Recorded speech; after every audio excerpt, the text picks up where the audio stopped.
자, 안녕하세요. 북수영 카페 여러분. 자, 오늘은 저번 시간에 이어서 이제 문답식 수업을 부분을 할게요. 자, 교재 이제 몇 페이지 펴보시냐면요. 녹색 책 222페이지 펴보세요. 자, 여기 문답식 수업이 있는데, 자, 문답식 수업의 내용을 보면요.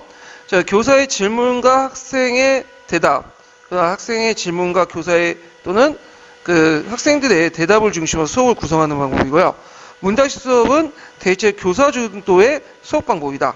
예, 그래서 교사가 적당한 수위로 이 질문을 조절하면서 하는 방법이기 때문에 넓게 보면 이 문답식 수업도 어디에 속하냐면 강의식 수업의 한 부분이에요. 그래서 강의식 수업할 때 같이 문답식 수업도 같이 하는 거네.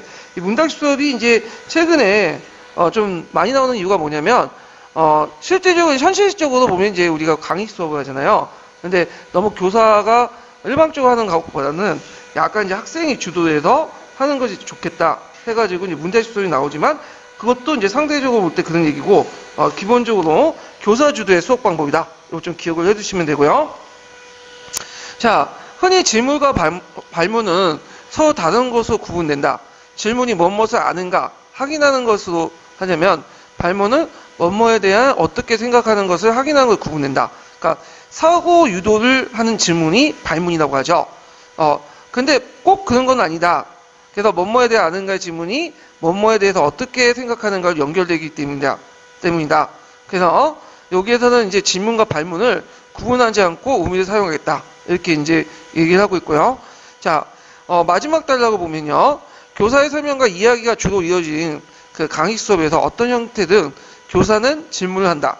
그런데 설명식 혹은 이야기식으로 에서는 설명의 이야기가 주가 되고 주의를 환기시키거나 인지를 확인하는 위해서 질문이 보조적 방법으로 활용되는 반면에 문답식 수업에는 그 학생들의 사고 활동을 자극해서 주로 위한 질문을 주로 전략을 사용한다.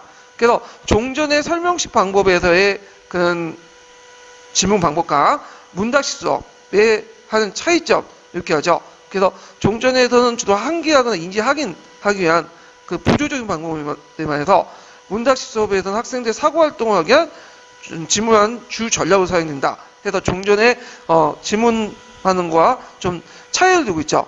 그러나 설명식 혹은 이야기 수업, 문답식 수업을 엄격하게 또 구분하기 어렵다. 그래서 학생들의 사고 과정을 설명의 구조로 끌어들이기 위해서 설명주의 문답법을 이용할 수도 있고요. 문답법 중심으로 수업을 진행하면 문답의 내용을 정리하기 위해서 교사의 설명이 더해질 수도 있죠. 질문은 대체로 수업을 부드럽게 진행하거나 학생들을 집중시키는 수단이 되기도 하고요. 두 번째로는 교사 주도의 수업을 겨뤄내기 쉬운 학생들의 상호작용의 중요한 수단이 되기도 하고 특히 이제 사고 활동을 자극하는 가장 좋은 수단이다. 그래서 여기 질문의 역할을 이제 얘기하고 있어요. 문답식 수업에서. 그래서 세 가지 기억을 해두시고요. 물론 학생 활동의 중심에서도 교사의 질문은 학생들의 사고작용을 촉진하는 유용한 수단이다. 비고츠키의 이론이 있죠. 비고츠키 인지 이론은 학습을 촉진하는 기제로 선지식이나 인지 수준이 다른 교사와 학생과 학생 사이의 상호작용을 중요한 데서 보여주고 있다. 그래서 요 비고츠키 이론과 관련돼 갖고 또 질문과 연결시켜서 볼 수가 있죠. 예. 그래서 이제 이 비고츠키 인지 이론은 또 뭐하고 관련돼 있죠? 구성주의 이론하고 관련돼 있죠. 그래서 구성주의 이론은 여러분들 알다시피 그 사회적 구성주의와 개인적 구성주의 이렇게 두 개로 나눠볼 수 있는데 그 중에 이제 사회적 구성주의와 관련된 이론이죠. 자, 그러면 문답식 수업의 질문의 종류가 있어요. 이 네 가지 유형이 있는데 이거 꼭 기억을 해두세요. 이거 주로 이제 시험 문제 나오면 네 가지 유형의 특징들 주로 나와요. 예전에도 그랬고. 근데 이제 그 파란 책에도 문답식 수업이 있거든요. 근데 파란 책의 문답식 수업은 유형을 두 개로 나눴어. 근데 이제 여기 네 개로 나눴는데 그 파란 책 읽지 마시고 이 녹색 책 기준으로 보시는 게 좋을 것 같아요. 이건요. 자, 먼저 이제 인지기억 질문을 볼게요. 인지기억 질문은 사실 확인 기억이죠.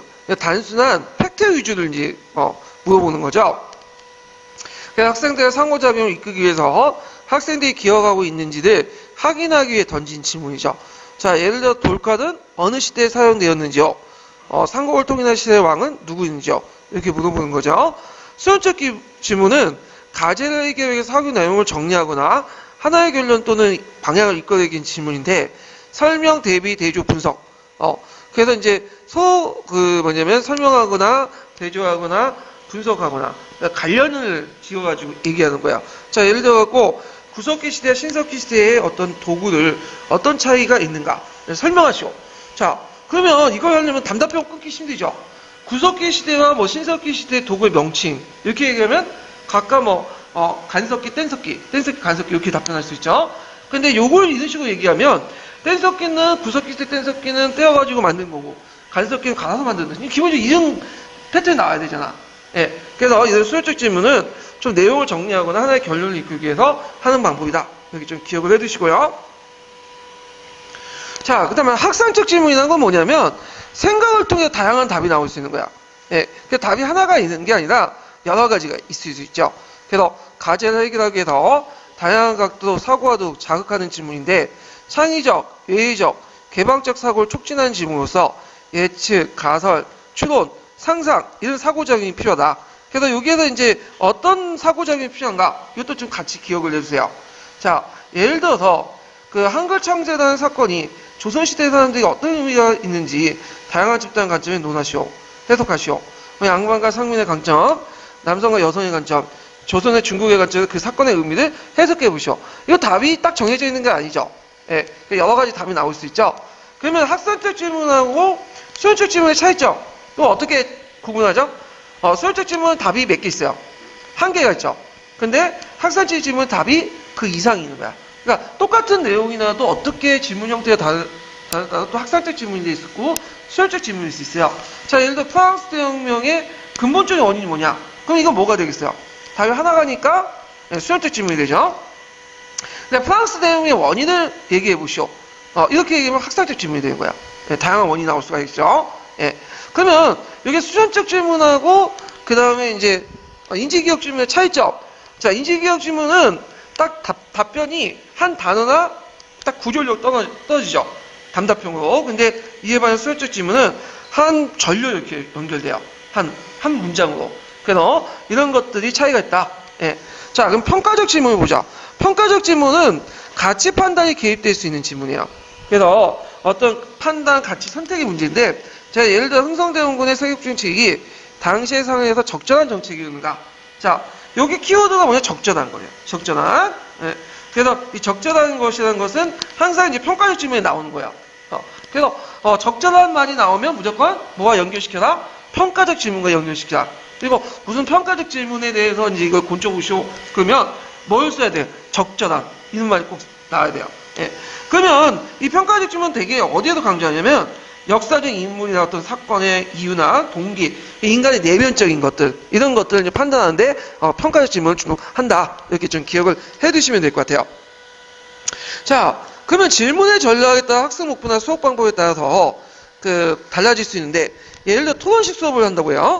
그래서 교사의 질문 전략과 내용은 이야기 수업에서의 질문 전략이나 내용과 다르게 구성할 수 있는데, 토론식 수업은 역사적 탐구 기능을 강조하죠.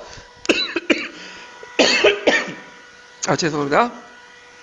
자, 역사적 탐구 기능을 강조하기 때문에 대조, 비교, 분석, 설명 같은 수업적 질문의 비중이 큰 반면에, 자, 이야기 수업을 해요. 이야기 수업은 아까 전에 인물의 의도, 동기, 내면적인 걸 또 강조하니까, 주로 이제 행위 결과를 약측하는 학산적 질문이 맞다. 이렇게 좀 기억을 해두시면 돼요. 그래갖고 이렇게 연결시켜서 보시면 되고, 참고로 인물의 의도, 동기도 평가적 질문도 있지만 학산적 질문도 같이 있어요. 그래서 그 평가적 질문도 기억을 해두시면 학산적 질문에 초점을 맞춰서 기억을 해두면 좋을 것 같아요. 녹색책에 그렇게 나오니까요. 자, 문답법 수업 주 내용은 전략을 사용하여 학생들의 사고활동을 자극하기 위해서 자료 읽기나 보기 또는 듣기와 같은 것을 이루어질 필요가 있다. 그래서 문답법에서는 질문과 대답을 통해 학생들의 사고를 촉진하는 전략이 중심이 되므로 사고의 실마리를 제공할 수 있는 자료를 사용하는 것이 효과적이다. 자, 그래서 이제 예를 들어서 역사 다큐멘터리들 나 각종 사료, 멀티미디어 자료 등을 역사 수업에 이용하는 것이다.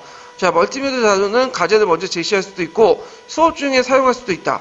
이런 수업은 교사 주도의 토론식 수업과 비슷하다고 볼 수가 있다. 그래서 문답법의 중심 전략으로 수업을 구성할 때는 주제, 예를 들어서 인물에 대한 이해, 개념에 대한 이해를 탐구하는 데 중점을 두고 질문 전략 계획을 세울 수도 있지만 역사적 사고 기능의 발달 목표로 역사적 사고력과 탐구를 자극하는 질문 전략을 계획할 수도 있다.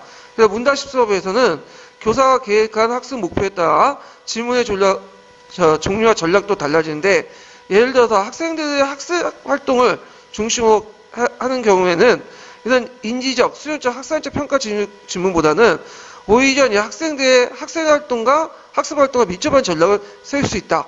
자, 예컨대 논증적 사고의 신장 목표로 작용할 때는 문답식 수업을 이렇게 계획했다면 질문 방법을 다음과 같은 방식으로 구성할 수 있다. 그래가지고 앞에 우리가 이제 4가지 유형을 나눴잖아요. 인지기억, 수련적, 학습적, 평가적 그 전략은 되게 이제 상대적으로 볼 때 교사 주도예요. 근데 여기에서 이제 방향을 바꿔서 학생 활동의 중심으로 해서 문답식 수업을 할 경우에는 이러한 방법이 있다. 그래서 이제 논증적 사고 신장의 목표로 해갖고 한 유형을 지금 사례를 제시하고 있죠. 자, 그럼 세 번째 단락을 보면요. 자, 신석기 유물과 유적에 보여주고, 신석기인들의 생활을 이해하는 수업을 예를 들어보자. 표일과 같은 질문을 만들 수 있다. 중요한 것은 학습 주제와 목표를 달성하는데 도움이 될 수 있는 방식으로 질문의 유형을 구분하고 질문 전략을 계획한 것이다. 예를 들어서 학습 목표가 인문의 행위 탐구를 하는 것이냐, 여러 사건에 대한 탐구를 통해서 역사적 개념을 학습하는 것이냐, 또는 자료 탐구 능력을 향상시키는 것에 따라서 질문의 유형과 전략을 다르게 구성할 수 있다. 따라서 질문에 따라서 무엇을 탐구 또는 이해할 것인가, 그리고 어떤 사고를 유도할 것인가, 구체적으로 어떤 질문이 효과적인 것인가, 자, 이러한 질문을 어떤 순서로 어떻게 구성할 것인가 등등을 대략적으로 구성을 해가지고 그 226페이지 넘어뜨려서요. 미리 구체적으로 계획할 필요가 있다. 그래서 학습 지도안 작성은 이러한 질문 전략의 구체적으로 세우는데 도움이 된다. 그래서 이렇게 이제 학생 활동을 할 때에는 종전의 4가지 유형과 달리 이런 측면에서 지금 한 대여섯 가지를 이제 제시하고 있죠. 그래서 뭐 질문의 취지라든지 질문의 유형이라든지 질문의 내용이나 질문의 순서 이런 것들을 복합적으로 고려해가지고 제시해야 된다. 이런 것들을 이제 같이 기억할 필요가 있어요. 자, 그러면 그 학생 중심의 어떤 사고 활동에서 이제 질문의 전략을 그 예를 든 게 226페이지에 있어요. 그걸 좀 볼게요. 자, 226페이지 펴보세요.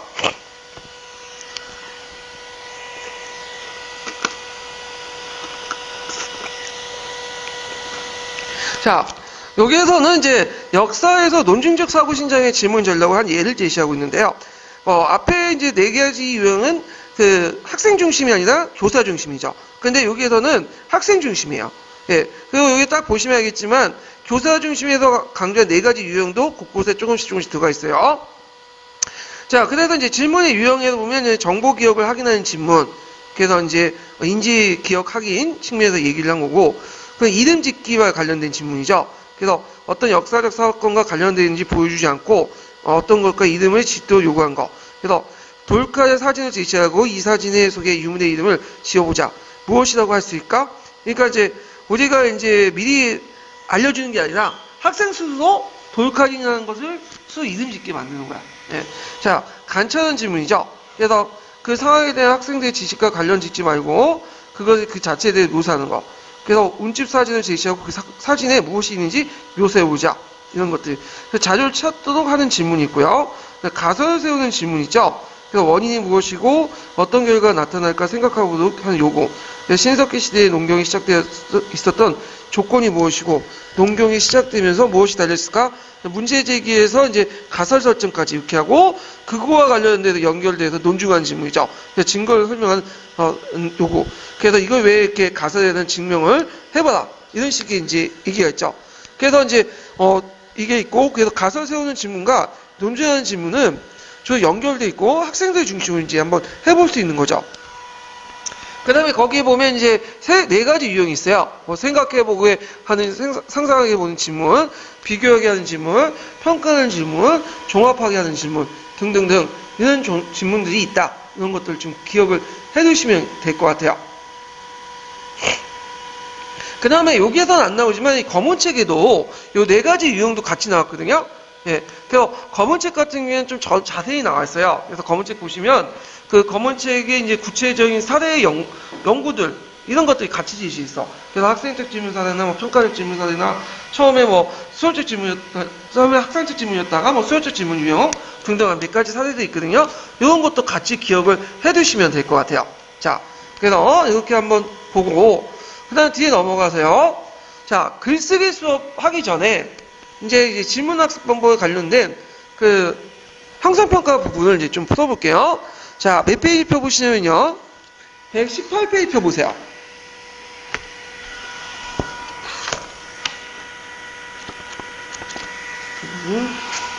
118페이지 167번 문제 볼게요.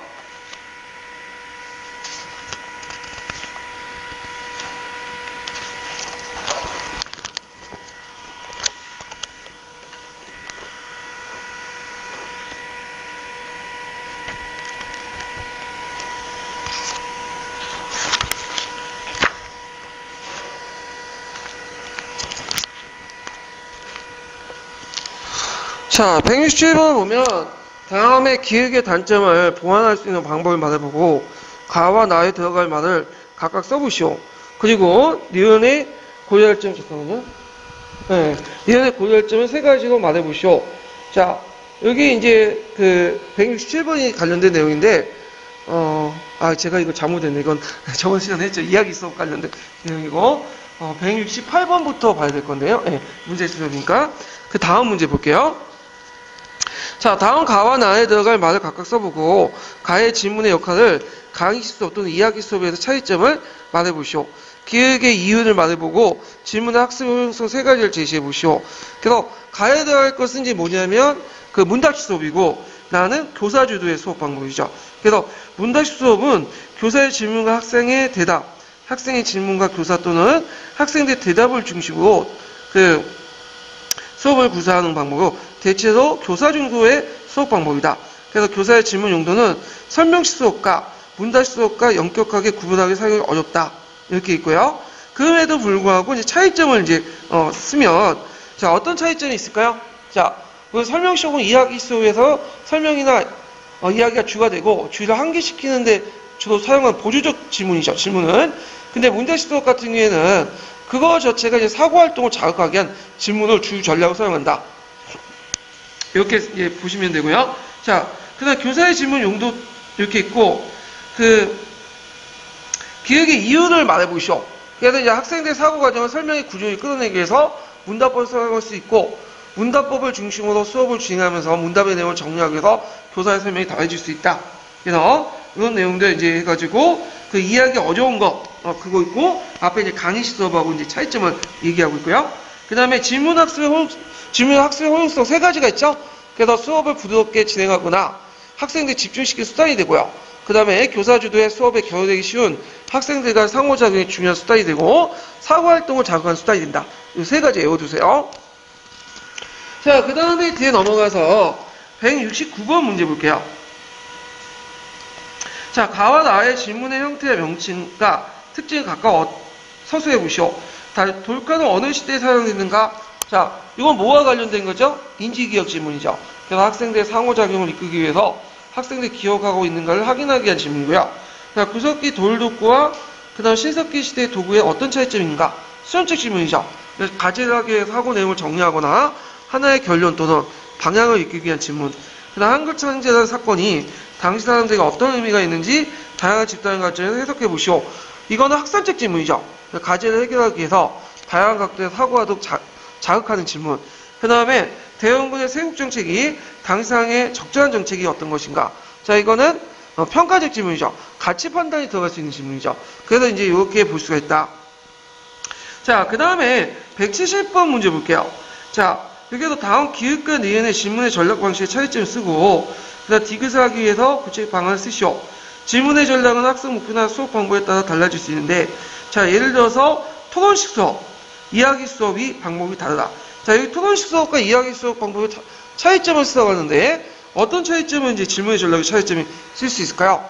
자, 이거는 이제 토론식 수업에서 대조, 비교, 분석, 설명 같은 것들을 요구하는 반면에 수험적 질문의 비중이 많고 이야기 수업 같은 경우에는 인물의 의도, 동기, 상상하고 추정하고 행위의 결과를 예측하는 학상적 질문의 비중이 높다.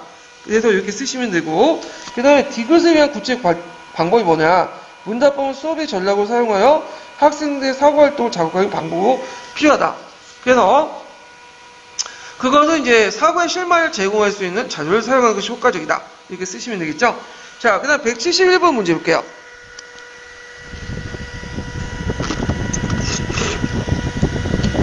자, 171번은 뭐냐면, 그 학생 활동을 할 때, 이제 문답법을 할 때, 어떤 것들이 필요하냐. 그래서 이런 것들 한 대여섯 가지, 네다섯 가지 나왔죠. 질문을 통해서 무엇을 탐구하고 이해할 것인가. 여기에 이제 들어갈 것은 뭘까요? 자, 여기에서 이제 들어갈 것은 질문의 취지죠. 그 다음에 두 번째, 어떤 사고 과정을 유도할 것인가? 질문의 유형. 그 다음에 여기 세 번째, 어떻게 효과적으로 할 것인가? 질문의 내용. 그 다음에 이제 이러한 질문을 어떤 순서, 어떻게 구성할 것인가? 질문의 순서. 이렇게 쓰시면 될 것 같아요. 자, 그 다음에 뒤에 넘어가서 172번 문제 볼게요.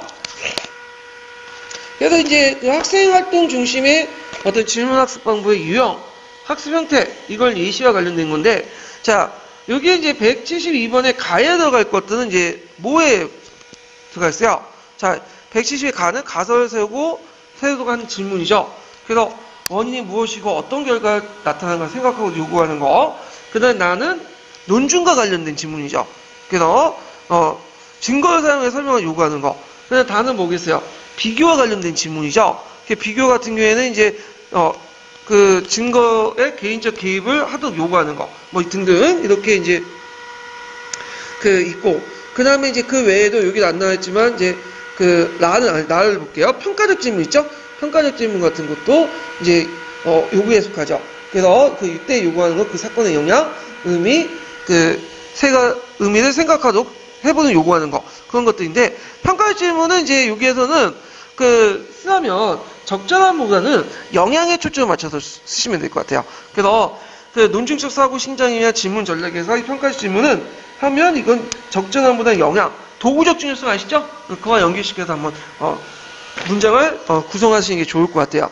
자, 그래서 이제 이렇게 해가지고 문답학습 방법에 대해서 얘기를 했고요. 글쓰기 수업 볼게요. 글쓰기 수업. 자, 이 글쓰기 수업 관련된 내용은 파란색이 높고요. 어디 부분에 있냐면 이 녹색색 부분만 있어요. 글쓰기 수업은 이제 지금까지 시험 문제는 안 나왔어요. 그래서 안 나왔지만 한번 나올 가능성이 좀 있어요. 예. 그래서 그거 한번 내용을 좀 보면, 자, 글쓰기를 통해서 역사를 가르친다는 것은 단순히 글을 쓰는 능력을 발달시키는 목적을 하지 않는다. 글쓰기는 사고와 별개로 생각할 수 없을 만큼 의미 있는 작업이다. 역사 글쓰기는 역사적 사고방문과 밀접하게 관련되어 있다. 자, 일반적인 글쓰기 과정은 준비하기, 초안 잡기, 수정하기, 완성하여 제출하기, 보고하기로 이루어졌다. 물론 글의 종류에 따라서 일기처럼 준비, 수정 등 과정 없이 생각 흐르는 대로 쓰는 것도 있다. 그러나 역사적 글쓰기는 준비 단계부터 역사적으로 사고하고 사고 내용을 조직하는 과정이 필요하다. 따라서 역사적 글쓰기는 글쓰기 능력과 역사적 사고하기 능력을 통합적인 가르치는 방법이다. 그래서 일반적인 글쓰기와 그 다음에 역사적 글쓰기의 차이점에 대해서 지금 얘기하고 있죠. 그래서 준비 단계부터 어떤 사고 내용을 이제 염두에 두면서 해야 된다. 글쓰기 능력하고 단순히 글만 잘 쓰는 게 아니라 역사적 사고 능력도 같이 종합적으로 유기적으로 연결된다. 이렇게 보시면 되겠죠. 그 다음에 이제 역사적 글쓰기의 세 가지 유형이 있어요. 그래서 이제 역사적 글쓰기의 세 가지 유형은 분류 기준이 쓰는 사람에 따라서 독자가 어떻게 따라서 세 가지가 이제 나눠볼 수 있는데, 첫 번째 유형은 역사가가 되어 글쓰기가 있고요. 두 번째 유형은 역사가는 역사적 인물이 아닌 제3자 인물이 되어 글쓰기. 그래서 세 번째는 역사적 인물이 되어 글쓰기. 그러니까 이게 세 가지 유형이 있고 그 관련된 내용이 그 밑에 이제 쭉 설명되어 있어요. 자, 이 세 가지 역사 글쓰기는 글쓰기 방법에서 물론 학습 목적과 학습 과정의 측면에서 크게 다르다. 가장 근본적인 것은 뭐죠? 읽는 사람이 누구냐에 따라서 이 세 가지 유형을 달라볼 수 있다.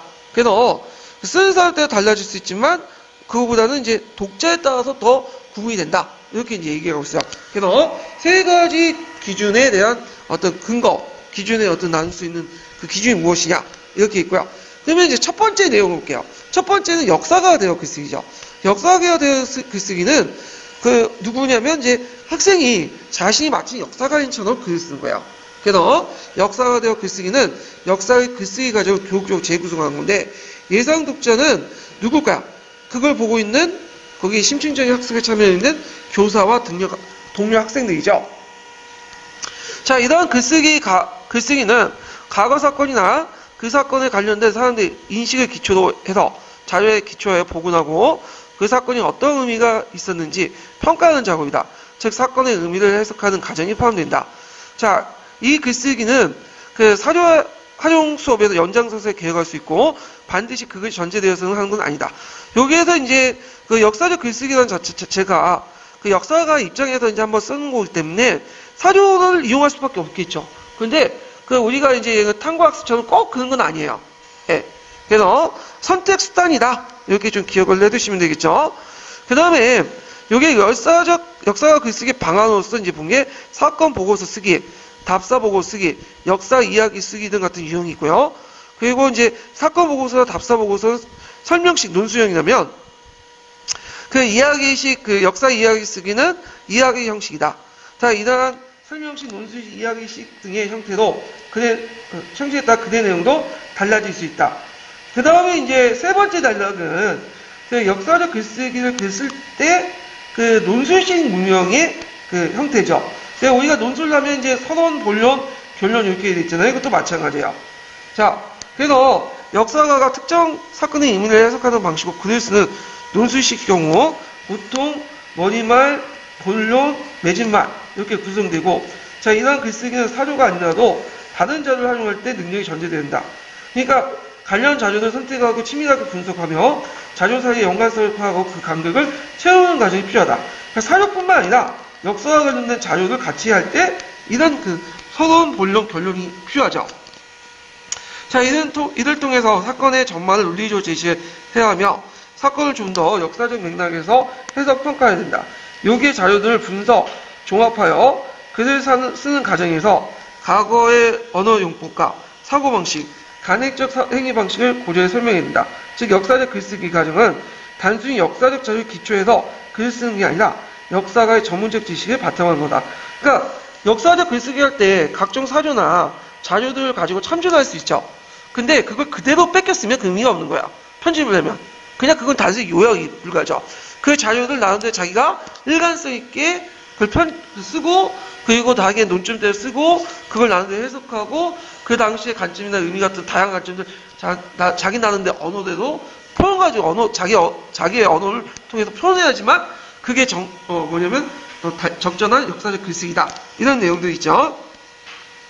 자, 그런데 학생들에게 역사가처럼 그 사건에 관련된 여러 가지 연구 성과를 섭렵하고 모든 관련 자료를 수집하여 시대적 맥락에서 그 사건의 의미를 해석하도록 요구할 수도 없고 그럴 필요 없다. 그렇다면 역사적 글쓰기를 통해서 무엇을 어떻게 가르칠 수 있습니까? 그러니까 엄밀하게 우리가 말하는 역사적 글쓰기처럼 학생들이 요구할 필요는 없다 그거죠. 왜냐하면 학생들은 역사가가 될 필요는 없는 거죠. 모든 학생들이 역사가는 할 필요 없잖아요. 근데 그럼에도 불구하고 역사가처럼 글쓰기를 통해서 학생들이 어떤 시사점이 있는가 이걸 얘기하고 있는데, 자, 요거 외워둬야 되죠. 그래서 첫째, 둘째, 셋째는 꼭 기억을 해두세요. 자, 첫 번째로는 뭐냐?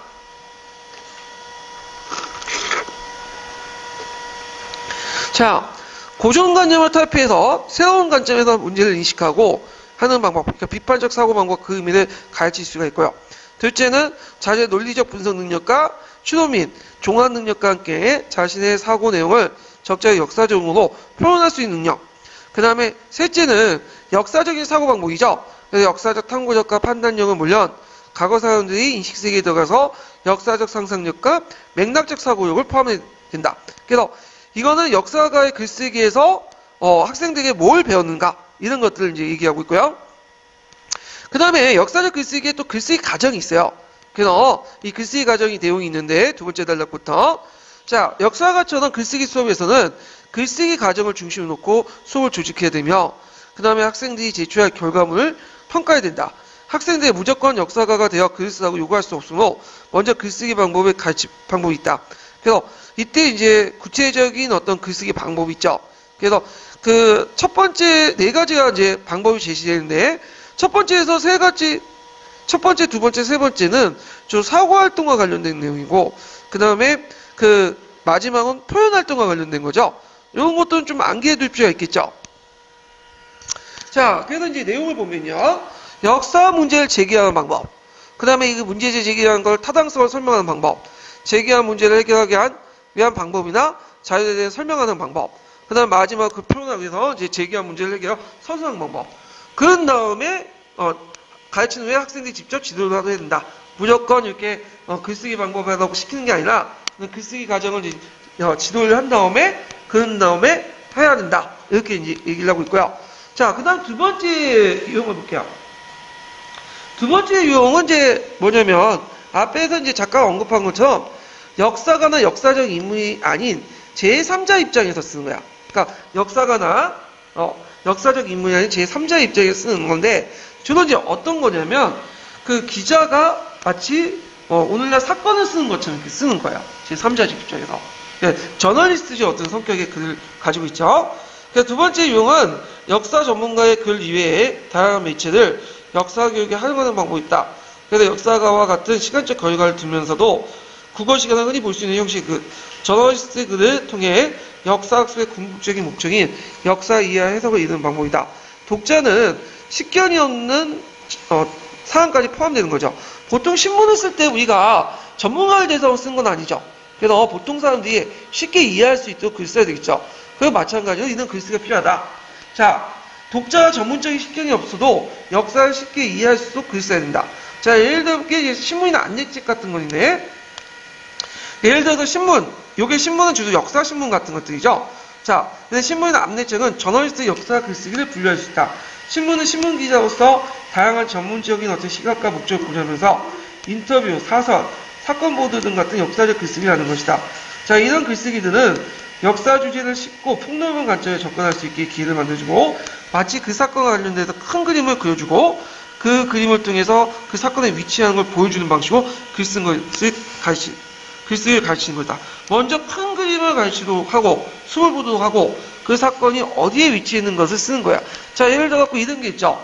자, 갑신전변이라는 것도 있다. 갑신전변을 쭉 쓰면 안 되죠. 갑신전변이 뭐야?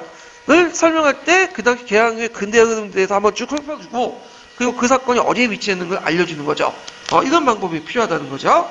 그래서 역사신문 만들기나 역사 수업에서 많이 활용된다.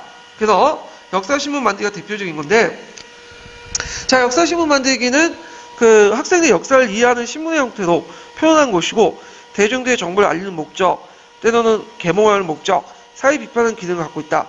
근데 이제 이러한 역사신문은 만들 때 역사신문의 그 형식, 기능, 목적을 고려하지 않고 단순히 과거 사건을 나열하는 식으로 역사신문을 만드는 경우가 있는데 이런 것들은 별 의미가 없어요. 이거는 가이와 풀을 가지고 오려 붙이는 거예요. 예. 흔히 이제 그 제작학습이라든지 역사신문이라든지 이렇게 학생 스스로 만드는 수업 있잖아요. 그럴 때 항상 그 주의할 것은 뭐냐면 가이와 풀을 가지고 이렇게 하는 수업은 지양해야 돼. 단순히 오려 붙이고 갖다 편집하는 방식은 의미가 없는 거죠. 자, 이런 방식을 지향해야 되고 여기에서 그 함께 뭘 해야 된다? 역사신문 만들 때 탐구와 이해를 해야 돼. 그러면 만약 그렇게 이제 없이 가이와 풀 가지고 편집만 하면 단순히 뭐냐면 학생 활동이 있는데 탐구나 이해가 없어요. 예, 이런 게 있죠. 그래서 제가 이제 수행평가 방법으로 최근에 활동 중심을 대강조하다 보니까 얘들에게 뭐 역사신문 제작이라든지 동영상 제작이라든지 이런 걸 많이 시켜. 근데 이걸 제 중학교 가서 이제 시켜보다 보니까 별 의미가 없는 게 뭐냐면 얘들이 편집은 그래도 잘 해요. 편집은 보기 좋게. 근데 편집을 하는데 그 내용에 의미가 없어. 거의 장난기야. 이런 거는 뭐예요? 그냥 단순히 가이와 풀로 그냥 갖다 붙이는 거지. 그 내용에 의미가 있고 거기에 탐구 활동이 들어가야 되는데 의미는 없고 그냥 내용은 없고 거기에 이제 편집만 있는 거야. 이거는 동영상 편집 수업에나 맞는 거지. 이건 역사 수업은 아니죠. 역사 수업은 뭐예요? 이걸 통해서 역사적 의식이나 내용이나 이런 것들 양성하는 데 있잖아요. 근데 이런 것들은 피해야 된다. 그래서 또 탐구와 이해가 있어야 된다. 그런 것들을 좀 기억을 해야 되고. 자, 그래서 이러한 역사신문 만들기에는 학생들 활동은 있으나 탐구나 이해가 없다. 그래서 신문 만들기를 통해서 역사적 탐구와 이해를 독려하기 위해서는 신문의 기능과 목적, 형식을 이해한 후에 탐구 내용을 서술하도록 가르칠 필요가 있다. 자, 이러한 방법을 이용하면 역사신문은 역사적 사고 기능뿐만 아니라 국어의 글쓰기, 사회과학적 글쓰기 등과 함께 가르치는 게 효과가 있다. 그러니까 다른 교과 연계 수업을 할 수 있죠. 최근에 연계 수업 같은 거 강조하죠. 예, 이런 것들과 이제 할 때 뭐 국어라든지 이런 것들 같이 이제 할 수가 있죠. 사회 과목하고. 예. 그래서 유형점, 역사신문의 유형점은 이런 걸 쓰시면 돼요. 그리고 무조건 유형점을 쓰는데 잘 모르겠다. 그러면 뭘 쓰냐면 역사적 사고 기능과 사고력을 향상시킬 수 있다. 이렇게 쓰면 무조건 1점이에요. 거의 대부분 90%가 거의 그렇게 들어가 있어. 그러니까 모르면 그냥 역사적 사고와 사고 기능과 사고력을 향상할 수 있다. 어차피 한 가지 물어보잖아요. 그러면 1점 벌 수 있어요. 예. 자, 그 다음에 이제 세 번째 내용을 보면요. 자, 세 번째 인물은 역사가가 역사적 인물이 되어 글쓰기예요. 세 번째 인물.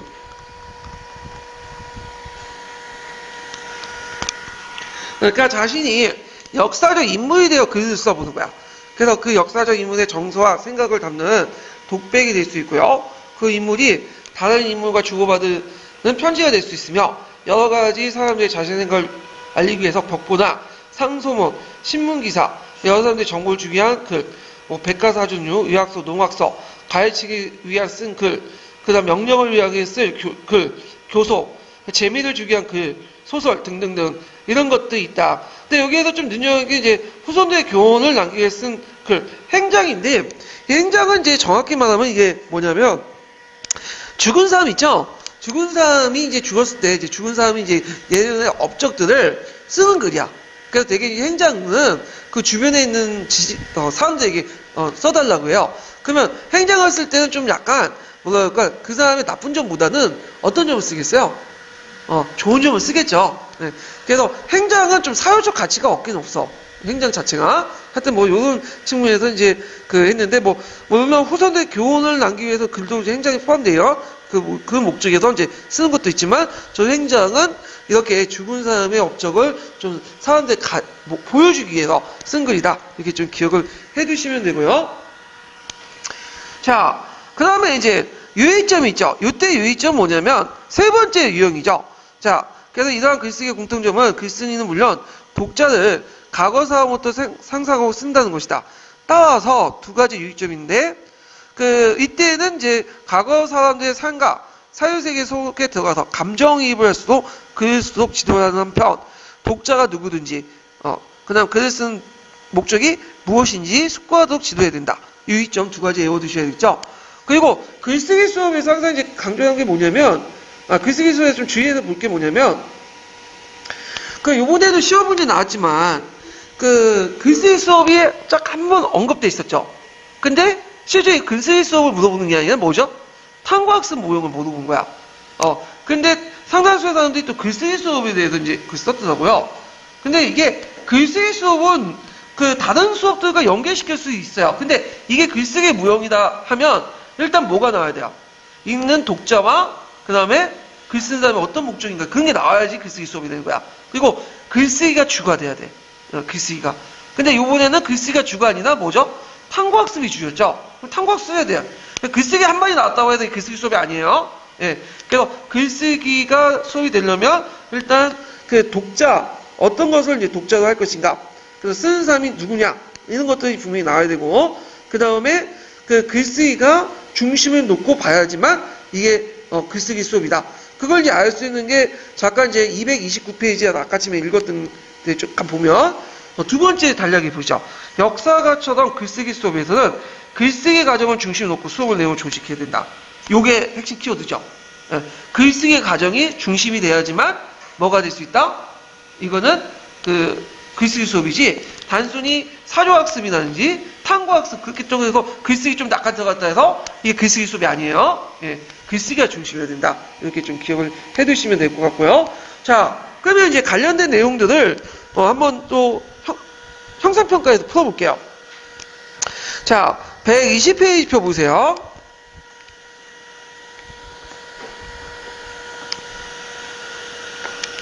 자, 120페이지 173번 문제 보면 다음에 역사적 글쓰기 방법의 특징을 서술해보고, 자, 이 글쓰기 방법을 세 가지를 말해보시오. 이 방법들 간의 근본적 차이점을 말해보시오. 이렇게 있는데, 자, 일반적 글쓰기와 역사적 글쓰기 목적이 다르다. 차이점 아까 이제 언급을 했죠. 자, 역사적 글쓰기의 특징은 역사적 사고와 방법과 밀접하게 관련돼 있어요. 예, 단순히 글쓰기가 아니라 글쓰기 방법과 역사적 사고가 통합되어야 되죠. 이걸 이제 꼭 기억을 해두시면, 자, 글쓰기 방법의 유형은 세 가지가 있죠. 역사가가 되어 글쓰기, 역사가 역사적 인물이 아닌 제3자적 저널리스트적 입장의 인물이 되어 글쓰기, 역사적 인물이 되어 글쓰기, 이렇게 세 가지 유형이 있고요. 그래서 이렇게 이제 차이점은 글쓰기 방법이나 학습 목적과죠. 근본적으로 뭐에 차이점이 있다? 독자가 누구냐? 이게 차이점이 있다. 이렇게 좀 기억을 해두시면 될 것 같아요. 자, 그 다음에 이제 그 다음 문제에 들어서 174번 문제 볼게요. 자, 다음 밑줄친 글쓰기 수업 방법의 명칭을 말해보고 기억의 내용에 세워보시오. 그리고 이 글쓰기 방식의 독자는 누구이며 이와 같은 글쓰기 유형의 방안을 세 가지 말해보시오. 자, 이런 글쓰기는 과거 사건이나 그 사건에 관련된 인식을 자료에 기초하여 복원하고 그 사건이 어떤 의미가 있는지 평가하는 작업, 뭐뭇이 기억의 내용이다. 자, 이 수업 방식의 명칭이 뭘까요? 역사가가 되어 글쓰기. 독자는 그 사건을 심층으로 탐구하는 집단, 그래서 주로 교사나 동료 학생들 이렇게 쓰시면 되고, 그 다음 기억의 내용은 사고의 의미를 해석하는 과정. 그러니까 유형의 방법은 사건 보고서 쓰기, 답사 보고 쓰기, 역사 인물 그리기, 역사 이야기 쓰기. 이렇게 이제 사건 보고서 쓰기하고 답사 보고 쓰기는 설명형이고요. 그 다음 역사 이야기 쓰기는 이야기형. 이렇게 이제 나눠볼 수가 있겠죠. 자, 그 다음에 역사 글쓰기 수업 방법 중에 역사가의 글쓰기 중에 한 가지 내용이 논술 글쓰기예요. 그래서 이제 그 내용을 보면 175번 다음 기억에 관련된 능력 두 가지 써보고 가에 들어갈 말을 써보시오. 그리고 니은에 세 가지를 써보시오. 이렇게 있는데, 자, 글쓰기 논술적 글쓰기에서는 사료가 아니라도 자료를 활용할 수 있는 능력이 전제된다. 자, 역사가의 글쓰기 과정을 통해 단순한 자료를 기초 글쓰는 게 아니라 뭘 바탕으로 써야 된다? 자, 거기 이제 가에 들어갈 것은 뭘까요? 역사가의 전문적인 지식 이렇게 쓰시면 되죠. 그리고 역사가처럼 글쓰기를 통해 무엇을 어떻게 가르칠 수 있는가. 그래서 그 기억의 능력, 논술식 글쓰기에서는 사료가 아니라도 자료할 수 있는 능력, 이 관련된 능력이 뭘까요? 관련된 자료를 선택하고 치밀하게 분석할 수 있고 관련된 자료들 사이의 연관성을 파악하고 그 간격을 채우는 과정이 필요하다. 예. 그래서 이제 수행평가는 보통 논술 형식으로 이제 문제 내죠. 이게 대표적인 역사처럼 글쓰기인데 많이 좋은데 제가 몇 번 내봤는데 그게 잘 안 되는 게 뭐냐면 얘들이 잘 모르니까 전문적 식견이 없어. 그러니까 주로 뺏기는 형식이야. 그 뺏기는 형식에서 편집을 한 다음에 거기에 간단하게 자기의 생각 한두 줄 요 정도 쓰는 거거든요. 예. 그래서 엄밀히 말하면 논술식 글쓰기는 아니에요. 예. 뭐가 없기 때문에 그죠? 전문적 지식이 없는 거죠. 예. 그런데 하여튼 그래갖고 이제 이런 것도 있다. 자, 그 다음에 니은의 내용. 그러면 이걸 통해 어떤 것을 할 것인가? 자, 고정관념에 탈피해서 새로운 관점에서 문제를 인식하는 방법, 자료를 논리적 분석하는 능력, 그 다음에 추론 및 종합하는 능력과 함께 자신의 사고하는 능력을 적절한 역사적으로 용어로 표현할 수 있는 능력, 역사의 사고력 방법 등등 이런 것들이 필요하고요. 자, 그다음 176번을 보면요. 다음과 같은 글쓰기 수업 방식을 통해서 육성할 수 있는 사고력을 말해주고 윗줄친 네 가지를 제시해 보시오. 가에 들어갈 말을 쓰시오. 자, 역사가처럼 글쓰기 수업은 가를 중심으로 된다. 이때 가는 뭐가 들어갈까요? 자, 여기 들어갈 가는 글쓰기 과정이죠. 그래서 글쓰기 과정을 중심으로 역사 수업을 내용을 조직해두며 학생들이 자출한 결과물을 평가한다. 그러니까 아까 얘기했죠. 뭐 사료라든지 탐구가 중심이 돼서는 안 돼. 뭐가 중심이 된다? 글쓰기 과정. 예. 그래서 이들 위해서는 다음과 구체적 쓰기 방법이 같이 필요했다. 그때 이제 여기 사고력은 역사적 탐구력, 역사적 판단력, 역사 상상력, 맥락적 사고력. 그 다음에 방법은 네 가지 있죠. 제시한 네 단계. 자, 첫 번째 역사 문제를 제기하는 방법. 그리고 문제 제기를 할 때 타당성을 설명하는 방법. 제기한 문제를 해결하기 위한 방법. 자료에 대한 설명하는 방법. 제기한 문제를 해결할 서술하는 방법. 이렇게 있고요. 그 다음 177번 문제 볼게요.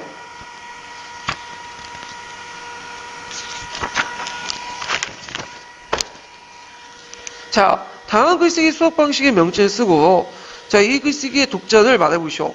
그리고 이 글쓰기의 학습의 효율성과 글쓰기 수업 양보의 명칭을 각각 서술해 보시오. 자, 신문 기자로서 또는 광고주로서 소설가로서 다양한 전문적 시각과 목적을 고려해요. 인터뷰, 사설, 사건 보도, 광고, 소설 등을 통해 역사적 글쓰기 하는 거다. 그래서 요거는 이제 저널리스트 입장에서 글 쓰는 거죠. 요 수업의 뭉치 뭘까요? 역사가나 역사적 인물이 아닌 제3자가 되어 글쓰기. 예. 제3자가 되어 글쓰기 이렇게 먹겠네요. 예. 자, 독자는 그 주제를 전문적인 식견이 없는 사안까지 포용하고, 그 다음에 학습성은 역사적 사고 기능뿐만 아니라 국어의 글쓰기나 사회과학적 글쓰기와 함께 가르치는데 효과를 할 수 있다. 수업 방법의 특징은 역사의 주제에 쉽게 폭넓은 관점에 접근할 수 있다. 이렇게 이제 쓰시면 되고요.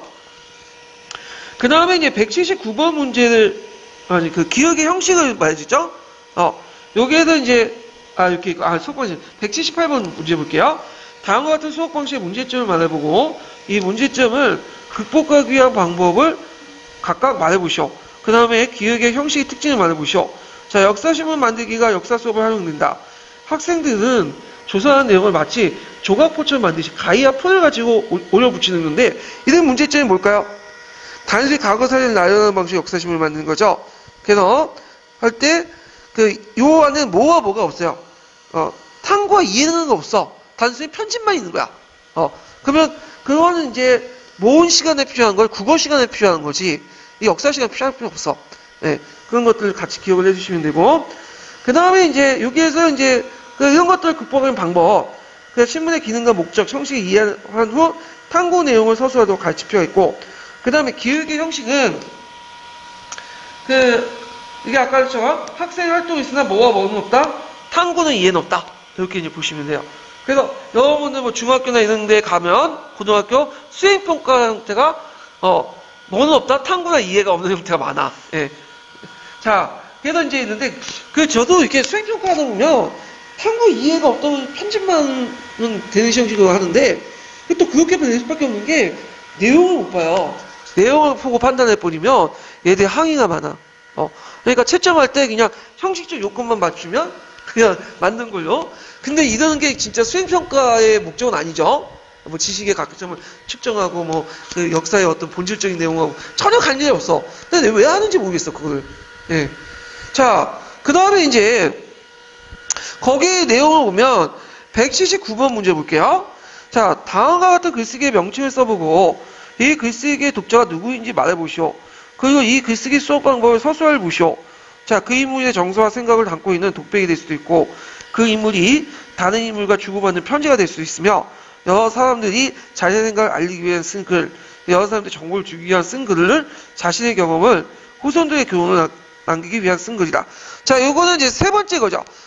역사적 인물이 되어 글 쓰는 거. 독자는 누굴까요? 과거 사람들이죠. 그러니까 과거 사람들, 죽은 사람들 껴가고 쓰는 게 아니라 그런 것을 본다고 가정을 쓰는 거예요. 예.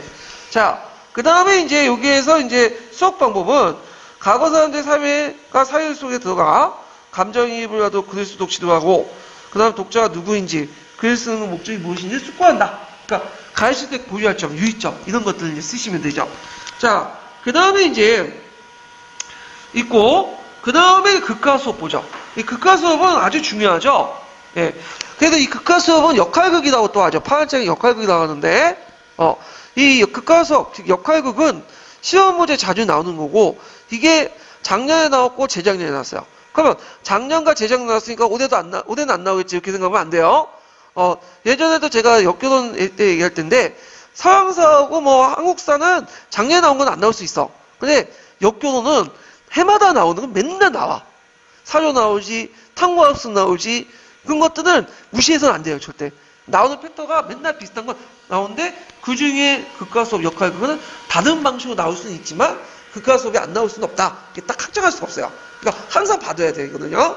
자, 그러면 극과 수업의 정의를 보죠. 자, 극과 수업의 정의는, 국가 수업에는 줄거리를 가지고요. 그죠? 그게 형태로 진행된 수업이다. 그래서 극과 수업은 다른 교과에 활용되기도 하죠. 왜냐면 이 극과 수업 역할은 우리나라 역사과만 있는 게 아니에요. 사회교과도 있고 다른 교과도 있어. 자, 그 명칭 또한 다양하며 역사 수업에 활용하는 극과 수업이 다른 교과의 그것과 다른 점은 수업의 목적이 어디에 있다? 역사 탐구에 있는 거야. 그러니까 국가 수업의 목적을 역사 탐구에 둬야 돼. 연기 잘하는 게 있는 게 아니라 역사를 탐구하는 데 있다. 그러면 평가를 할 때도 연기 잘하는 것보다는 뭐에 초점을 맞춰야 되죠? 역사적 탐구. 근데 역사적 사고 심장. 이게 목적인데, 근데 많이 좋아서 그런 건데, 실제 이제 그 평가를 하다 보면 어쩔 수 없이 그게 눈에 그 연기 잘하는 애들한테 눈이 갈 수밖에 없어요. 그거는. 그거 똑같은 거라고 보면 외모 강조하잖아. 외모 보선 안 되죠? 근데 잘생기고 예쁘면 눈이 갈 수밖에 없는 거잖아요. 그는 이처럼 똑같은 지금 뭐예요? 되면 돼요. 하여튼 당이 좋을 땐 역사 탐구에 있다. 그런데 때론 주객이 정도돼서 아까 말한 것처럼 역사 탐구 이해보다는 연기 연습이나 소품 준비에 몰두하는 경우가 있고 그 다음에 또 판단도 거기에 따라 또 할 수도 있어. 이게 따라서 국가 수업이 본래의 목적을 달성하기 위해서는 그걸 만들기 전에 학생이 역사를 충실하게 탐구하고 이해할 수 있도록 유도하는 것이 중요하다. 그래서 국가 수업을 할 때 그 목적을 효율적으로 달성하기 위해서 학생들이 뭘 해야 되냐? 역사를 충실하게 탐구하고 이해할 수 있도록 유도하는 것이 중요하다. 좀 기억을 해두고 되고요. 근데 이 국가 수업은 상당히 많은 형태가 있어요. 예, 연극식 수업이 있고 연극식 수업에는 영상극, 이연극, 그림자극, 뮤지컬 다 포함되어 있는 거예요. 그다음 다큐멘터리식도 있고 뉴스 보도식도 있고요. 그다음 시사토론식도 있고 모의재판식도 있고 모의국회, 그다음 마당극 이런 다양한 것도 있고 그리고 이 역사 국가 수업할 때 어떤 사고를 육성할 거에 따라서 또 어떤 형식의 역사 수업, 국가 수업을 할 것인가 또 달라져요. 이건 예전에 기출문에 나왔던 거죠. 이건 좀 이따 보기로 하고요.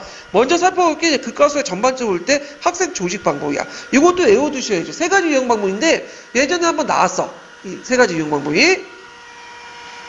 그래서 세 가지 형식으로 나눠볼 수 있다.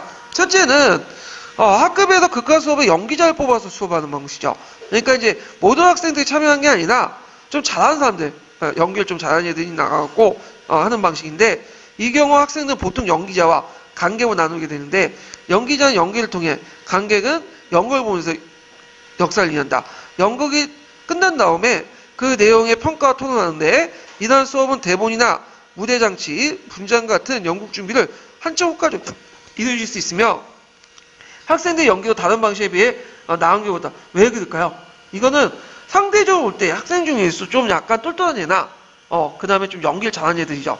예. 그러니까 공부를 거의 밑바닥 애들은 이제 어차피 참여 안 하는데 그런 애들은 배제하고 그 애들 중에 이제 잘하는 소수 집단들만 데리고 하면 이동 효과를 놀릴 수 있다는 거죠. 예. 자, 두 번째로는 학급의 모든 학생들 모두로 나눠서 각각의 모두 똑같은 극을 만드는 방식인데 연기가 끝난 후에 다음에 각 모둠의 대본이나 수업 준비, 연기 등을 비교해 볼 수 있다.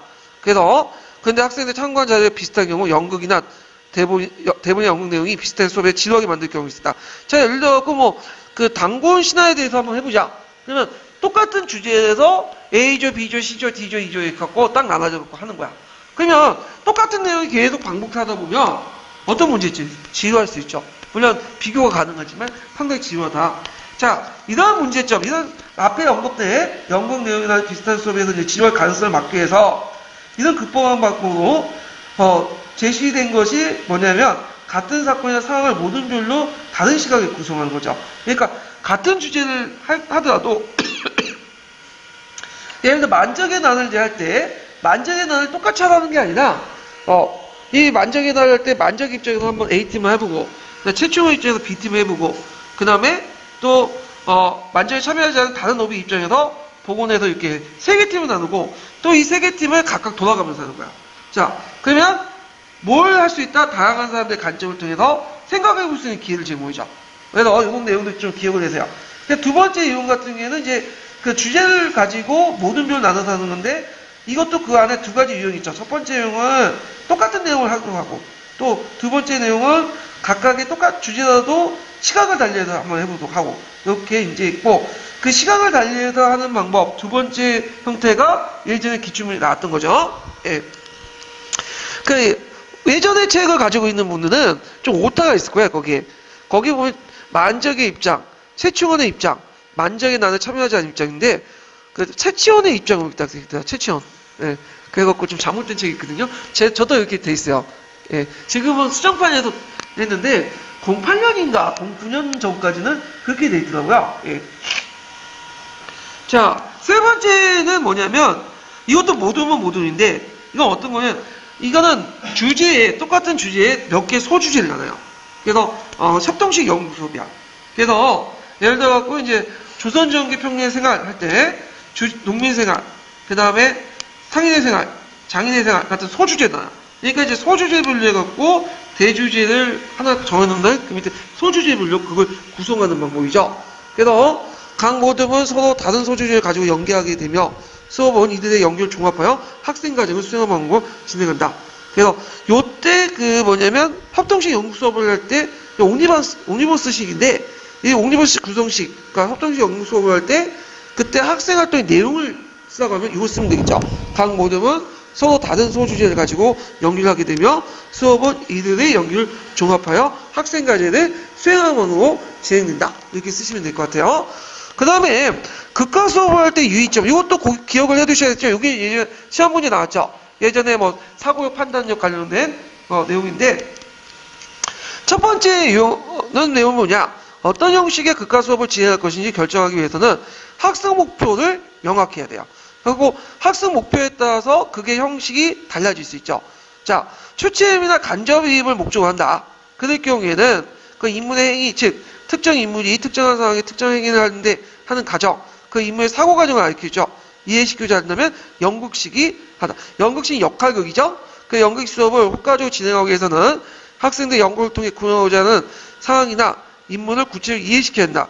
그렇지 않을 경우에는 행위를 하게 되는 행위의 사고 과정에 대한 이해 없이 그 행위자의 피상적 연결시킨 그걸 만들 수 있다.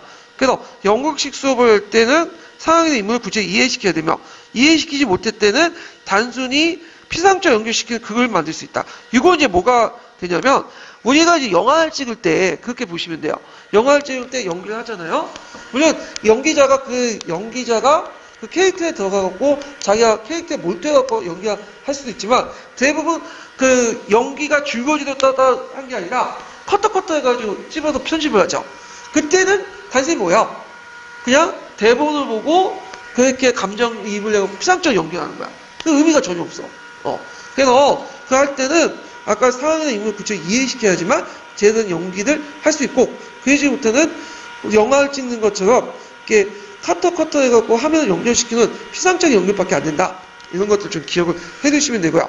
단순히 이해를 끼치고 인물의 행위 평가를 할 때는 역사적 판단력이 들어가죠. 판단력이 들어갈 때는 앞에는 이제 상상력이나 이런 것들 할 때 효과적인데 요때 판단력을 들어갈 때는 뭘 해야 되냐? 모의재판력이죠.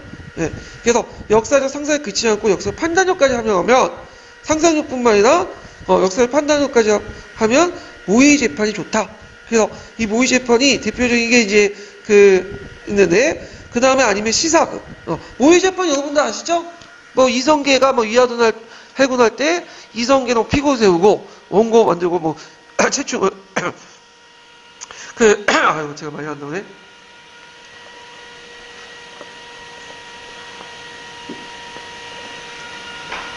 자 이성계를 피고 세우고 그 다음에 뭐 우왕은 피고 세우고 원고 세우고 뭐 그 다음에 변호사가 있고 그 다음에 판사가 있고 검사가 있고 이런 식으로 이제 할 수가 있겠죠. 자 그 다음에 시사극 뭐 그것이 알고 싶다 추적 60분 같은 시사극이 있다.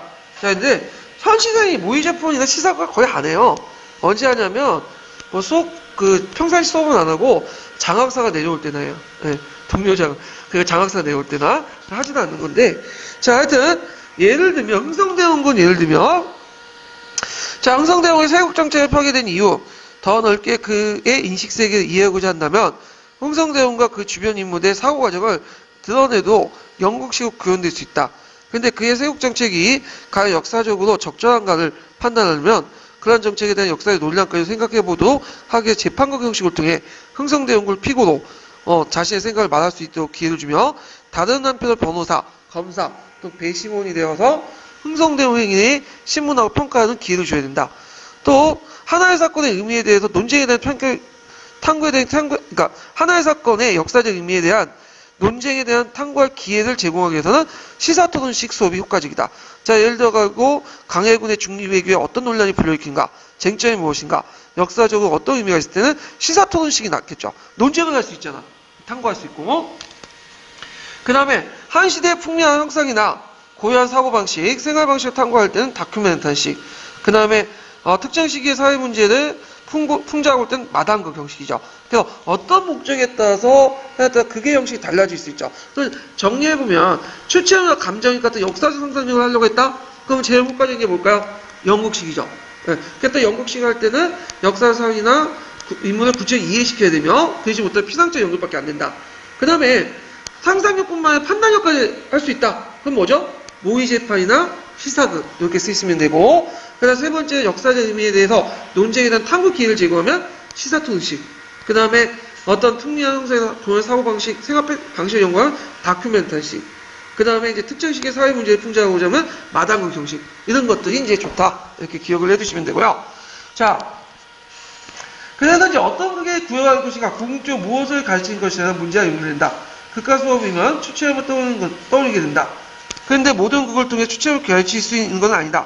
학습의 목표에 따라 적정한 극의 선택이 극의 특성을 이해하는 데서 시작한다. 이거 꼭 기억을 해주세요. 예전에 기출이 나왔으니까. 그게 첫 번째 유의할 점이고, 두 번째 유의할 점은 뭐냐면, 극과 수업은 대본 누가 써요? 학생들이 써야 돼. 예. 그래서 기존의 대본을 극화하는 게 아니라 극화하는 것이 역사 수업이 아니라 연극 수업이다. 그러니까 이게 기존에 써놓은 걸 가지고 연극을 할 경우에는 이건 연극 수업이 되는 거지 역사 수업이 아니죠. 왜냐면 학생들이 대본을 쓰는 것 자체가 또 뭐예요?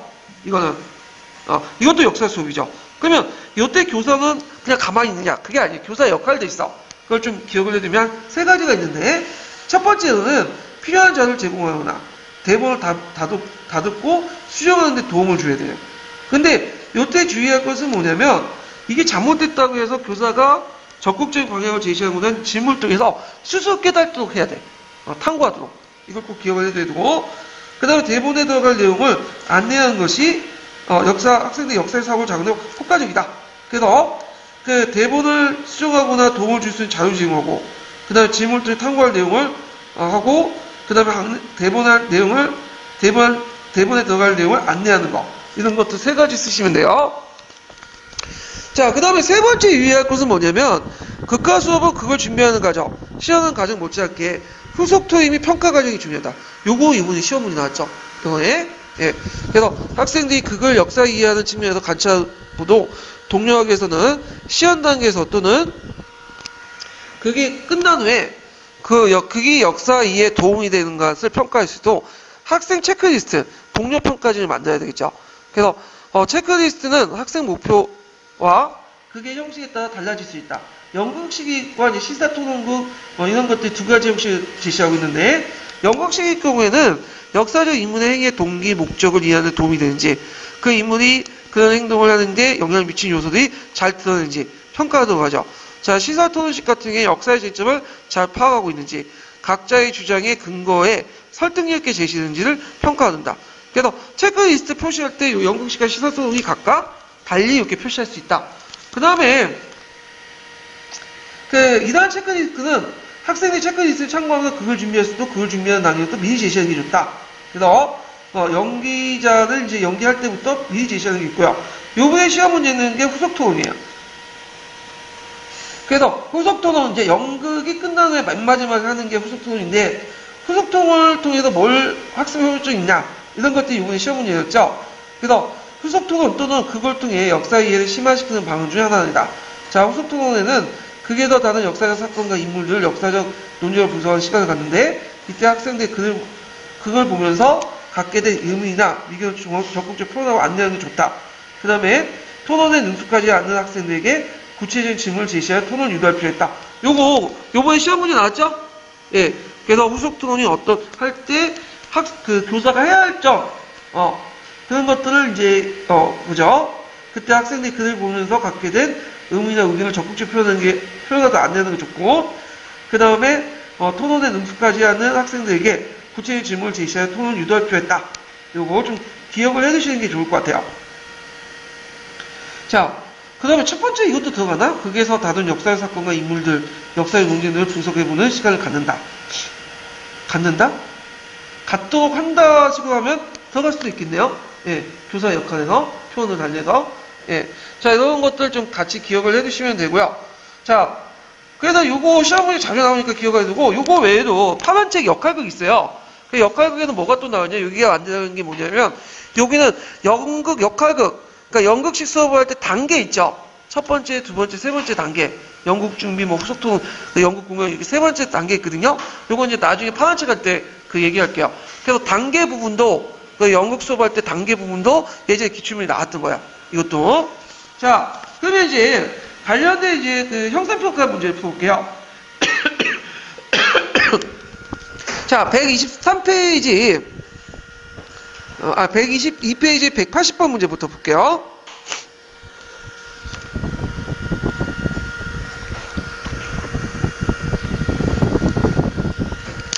자, 다음 가의 교수학습 방법의 명칭을 써보고, 자, 이 수업 방법의 목적이 다른 교과와 다른 점을 말해보시오. 그리고 기억을 극복하기 위한 방안을 제시하시오. 여기 가에 들어갈 것이 뭘까요? 국가 수업이죠. 자, 국가 수업이란 줄거리를 가진 극의 형태에 진행된 수업이다. 그래서 이 수업 방법이 다른 교과의 다른 점. 그러니까 다른 교과도 연극 수업을 국가 수업을 같이 한다고 했죠. 그래서 수업 목적이 역사 탐구했다. 이렇게 쓰시면 되고. 그 다음에 이 수업의 목적을 상실한 채 주객이 전도되어 극 만들기 자체를 매몰되는 경우가 있는데, 그걸 극복하기 위한 방법으로서 극을 만들기 전에 학생이 역사를 충실하게 탐구하여 이해하도록 유도하는 것이 중요하다. 이렇게 쓰시면 돼요. 자, 181번 문제 볼게요. 다음에 기획의 연기 방법을 특징을 써보고 이 방법의 장점을 말해보시오. 그리고 니은의 장점을 서술해보고 디귿을 극복할 수 있는 방법을 쓰시오. 첫째, 학급에서 극과 수업 연기자를 뽑는 수업 방법이다. 자, 이 방법의 특징은 이제 뭘까요? 요거는 학생들이 보통 연기자와 관객으로 나눌 수 있고요. 그래서 연기자 연기를 통해서 관객은 연극을 보면서 역사를 이해하고 대본이나 무대 장치, 분장 같은 연극 준비가 더 한층 효과적으로 이룰 수 있고, 학생들의 연기도 다른 방식에 비해 나은 경우가 많죠. 그 다음 니은의 장점은, 둘째는 학교의 모든 학생들이 모둠으로 나눠서 똑같은 극을 만들어 참여하게 만든 방법인데, 자, 장점은 연기가 끝난 다음에 각 모둠의 대본이나 수업 준비, 연기 등을 비교할 수 있고, 근데 이게 너무 따분하죠. 한 가지 것만 하면. 그래서 극복할 수 있는 방법은 같은 사건 상황의 모둠별로 다른 사람들의 그 시각을 구성하도록 주문한다. 이렇게 이제 해가지고 이걸 극복할 수 있다. 기억을 해두시면 돼요. 자, 그 다음에 이제 뒤에 넘어가서 182번 문제 볼게요. 자, 다음 설명하고 있는 모둠의 구성 특징을 써보고 가에 들어갈 말을 쓰시오. 세 번째 유형이죠. 주제를 몇 개의 소주제로 나누어 연극을 준비하는 가이다. 예컨대 조선전개 평민의 생활이라는 주제 안에 소주제가 있죠. 그래서 농민의 생활, 상인의 생활, 장인의 생활 같은 소주제 극을 구성하는데, 요 가에 들어갈 말은 이제 뭐냐면 협동식 연구 수업이고, 이 구성의 특징은 각 모둠은 서로 다른 소주제를 가지고 연기를 하게 되며, 수업은 이들의 연기를 종합하여 학생 과정을 과제를 수행하는 방법을 진행해야 된다. 자, 183번 문제 보면요. 자, 다음을 통해서 알 수 있는 극과 수업의 유의점 한 가지 서술해보고 가와 다의 극과 수업의 방법을 말해보시오. 그 다음 나와 다를 통해서 육성할 수 있는 역사적 사고력을 두 가지 쓰시오. 자, 추치한 감정이입을 학습 목표에 설정하고 인물의 행위를 이해하고자 할 때 가가 효과적이다. 가에 들어갈 게 뭘까요? 여기는 자, 가에 들어갈 것은 연극식이죠. 그 다음에 그 인물의 행위 역사를 평가를 해보자면 뭐가 평가죠? 여기 들어갈 게 모의 재판 이렇게 있고 이런 것들이 있고요. 그 다음 그것이 할 수 있다. 추적 60분은 시사극. 근데 모의 재판과 시사극도 평가와 관련돼 있으니까 같이 기억을 해주시면 돼요. 그래서 이제 여기에도 있고 나와 다를 통해 육성할 수 있는 것은 역사적 사고력은 역사적 판단력과 역사적 상상력 이렇게 두 가지 쓰시면 돼요. 자, 그 다음에 이제 뒤에 넘어가서 184페이지 넘어가서 184페이지가 124페이지 184번 문제 보면요. 다음 기획과 니은의 적절한 극과 수업 방법을 각각 써보고 가에 들어갈 수 있는 말 써보시오. 그리고 이러한 수업 방식의 효과적인 지도방안과 지도방을 해야 할 이유를 쓰시오. 그 다음에 이제 흥성대원의 인식세계를 이해하고 흥성대원의 주변 인물의 사고 과정을 나타낼 수 있는 구현할 수 있고요. 흥성대원 피고로서 추체원과 행위의 신문하고 평가하는 과정에서 가를 하면 한다. 자, 기억의 수업 방식은 뭐죠? 이거는 시사토론식이죠. 예. 그래서, 시사토론식 이제 수업 방식은 여기에서 이제 인식세계 주변 과정에서 구현할 수도 있다. 할 때는, 이때는 이제, 연극식이죠. 그 다음에 니은과 관련된 것은, 연극식, 수업 방식은 재판식이죠. 그래서 가를 통해서 이제 뭘 함양하냐? 역사적 판단력을 함양할 수 있고요. 자, 여기에서 이제 지도 방안은, 이걸, 잠깐만, 오타가 있네? 네. 거기에 지도 방안과 지도 방안을 해야 할 이유는, 그러니까 지도 방안을, 이렇게 보면, 잠깐만,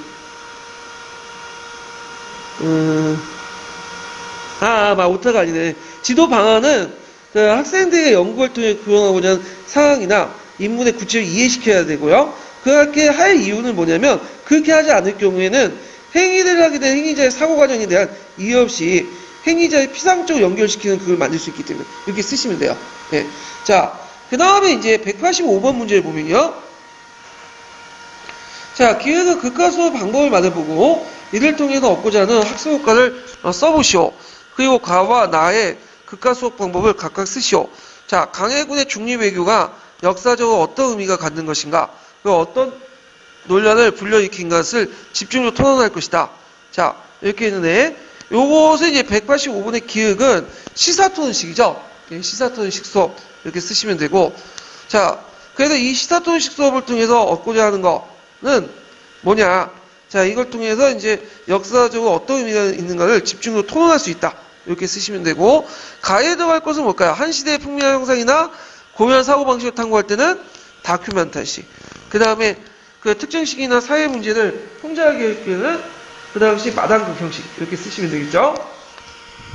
자, 186번 보면 다음에 기획의 그 이유를 서술해보고 니은의 교사의 바람직한 방법을 써보시오. 자, 극화 수업의 대본은 학생들이 써야 된다. 그 이유가 뭘까요? 이거 기존의 대본을 극화하는 것은 역사 수업이 아니라 연극 수업이기 때문에 이렇게 쓰시면 되고, 그 다음 니은의 바람직한 방법, 필요한 자료를 제공하거나 대본을 다듬고 수정하는 데 도움을 준다. 자, 이때 바람직한 방법은 그때 이제 교사가 적극적으로 방향으로 제시하는 것보다는 질문을 통해서 탐구할 내용을, 그러니까 대본에 들어갈 내용을 안내하고 학생들의 역사적 사고를 자극시키는 효과적이다. 이렇게 쓰시면 돼요. 자, 그 다음에 이제 187번을 보면 가에 들어갈 평가 방식의 명칭을 쓰고 기획과 니은의 수업할 때 가의 평가 기준에 각각 말해보시오. 그리고 디귿의 단계 때 교사의 역할 두 가지 쓰시오. 그게 끝난 후 그게 역사 이해에 도움이 될 수 있는가를 평가할 때 학생 가를 이용할 수 있다. 여기 들어갈 가는 뭘까요? 체크리스트 버전이죠. 동료평가. 그래서 동료평가할 때 연극식 수업의 평가 기준은 그게 역사적 인물 행위의 의도 동기 그거에 맞는지 그거 보고 그 인물이 그런 행동을 했는데 미치는 요소들이 잘 들었는지 평가해보고, 그 다음 니은의 평가 기준은 그 역사적 쟁점을 잘 파악하고 있는지 각자의 주장이 근거가 설득이 있는지 이런 것들을 평가하면 되죠. 그 다음에 이제 여기에서 후속 통을 통해 그걸 통해 역사 이해를 심화시킬 수 있다. 요번에 나온 게 기출문제 이거죠. 자, 그래서 극에서 다루는 역사 사건과 인물들, 역사적 논쟁들을 분석하는 시간을 갖게 되고 학생들이 그걸 보면서 갖게 된 의미나 의견을 적극적으로 표현할 수 안내하도록 하고, 토론에 능숙하지 않는 학생들에게 구체적인 질문을 제시하도록 토론을 유도할 필요가 있다. 이렇게 이제 쓰시면 될 것 같아요. 그래서 이렇게 해서 한번 살펴봤고요. 역할극이나 극화 수업은 해마다 자주 나오는 부분이니까 항상 공부를 해두셔야 돼요. 꼼꼼히요. 자, 그리고 다음 시간에는 토론식 수업을 진행을 할게요. 네, 오늘 수고하셨습니다.